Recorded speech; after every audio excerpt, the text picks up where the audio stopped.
win, the winged victory came to the Louvre in pieces, and people still line up to see her.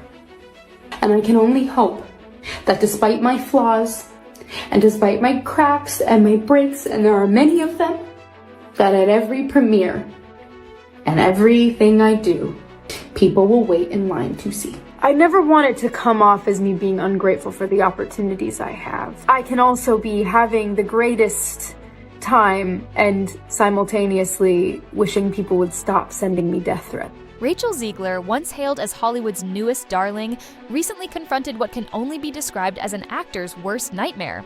Enduring a screening of her new film, Disney's big-budget Snow White remake, in a theater that was practically deserted. Not even bargain basement ticket prices on Discount Tuesday could salvage this ill-fated production, which went from highly publicized to nearly invisible in a matter of days.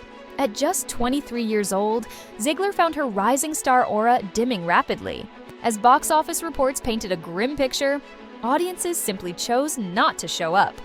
On March 25, 2025, she led a small group of close friends, including Ila, Mason, Jorge, Remy, and Maria, into an eerily quiet cinema to witness the catastrophe firsthand. Clips posted by Ilda on Instagram captured the jarring scene, a massive auditorium nearly devoid of anyone else. When Zegler's name hit the screen, her companions cheered, but the overall vibe felt more like a pity party than a triumphant movie outing. Whether they booked a private showing or attendance was just that dismal remains unknown, but they did attempt to keep spirits high. The group even jumped on a social media trend, approaching a Regal employee to ask, "2 tickets, please?" When he innocently responded, "For which movie?" they simply displayed their Snow White-themed popcorn bucket and commemorative cups, a not-so-subtle nod that might have been less cringeworthy under better circumstances.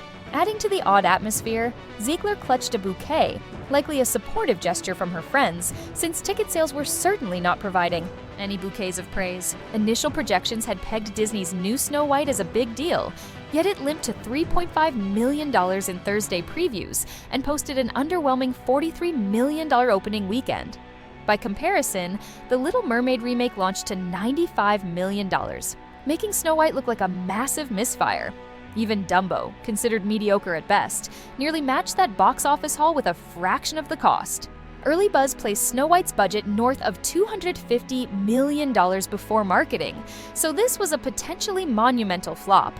Critics and fans alike broadcast images of mostly empty theaters, and some even joked about setting up a GoFundMe to bail Disney out. Before the dust could settle, an old clip of Zegler came roaring back to haunt her. In it, she boasted that people would line up to see her work. Reality, however, was far different. Lines were non-existent, and social media trolls gleefully pounced on the mismatch between her words and the film's dire performance. Observers pointed to an array of off-screen controversies that may have fueled the film's downfall. For starters, Disney executives were reportedly uneasy about Zegler's penchant for making polarizing comments. They initially allowed her free rein, but the moment she sprinkled politics into her remarks at Disney's D23 event, alarm bells rang. Damage control squads scrambled, with producers apparently urging her to dial back the divisiveness. Meanwhile, friction with co-star Gal Gadot also hit the rumor mill. While both women seemed cordial in early press materials, tensions eventually rose. Zegler's posts expressing sympathy for Palestine clashed with Gadot's background, given she served in the Israeli army. The blowback on social platforms became so heated that Disney hired extra security to protect Gadot. Things got worse when Zegler took a further political stance by declaring, "May Trump's supporters never know peace." Disney executives panicked, realizing she was alienating swaths of potential moviegoers. In a last-ditch effort, the studio financed a social media consultant to vet Zegler's posts, hoping to limit further damage. It didn't help that fans spotted a glaring omission in a heartfelt Instagram post Zegler wrote about Snow White's production team. Gadot was nowhere to be found. This, coupled with rumors that the two had a frosty relationship off-set, reinforced the idea of ongoing drama. Add in Zegler's tendency to critique the classic 1937 Snow White as weird, particularly regarding the prince's stalker behavior, and you had Disney traditionalists fuming. Many questioned her decision to headline a remake of a movie she openly disliked. The controversies went beyond casting. Peter Dinklage famously slammed Disney for celebrating diversity on one hand, while perpetuating stereotypes about dwarfs on the other. Disney's response was to replace the 7 dwarfs with CGI beings, which ended up pleasing virtually no one. Fans lamented the loss of the original dwarf's charm, while critics bashed the eerie digital stand-ins. In the blink of an yemertue eye, the production found itself attacked from multiple angles: cultural, creative, and political. By the time the release date arrived, Disney had evidently decided it was safer to keep the premiere low-key. Instead of a lavish Hollywood spectacle, they opted for a daytime event at the El Capitan Theater, with similarly muted fanfare overseas. Whispers around the industry suggested that the studio was bracing for impact, fully aware the film might crash and burn. As the weekend's dismal numbers confirmed, that's precisely what happened. In the aftermath, Snow White quickly evolved into a cautionary tale about how fragile even Disney's brand can be when embroiled in controversy. Despite the company's extensive track record and resources, this remake became a case study in how political statements, misjudged marketing, and radical departures from beloved lore can sink even the mightiest ship. The film's supposed $250+ million budget underscored the scale of the setback, as it now appears that Disney may struggle to recoup its investment. Critics and fans alike continue to debate the reasons behind this debacle.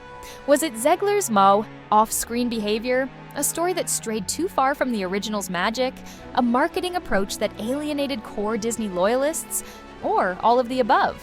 For many, Snow White represents a microcosm of Hollywood's current challenges, balancing modernization with respect for classic material, all while managing the unpredictable world of online discourse.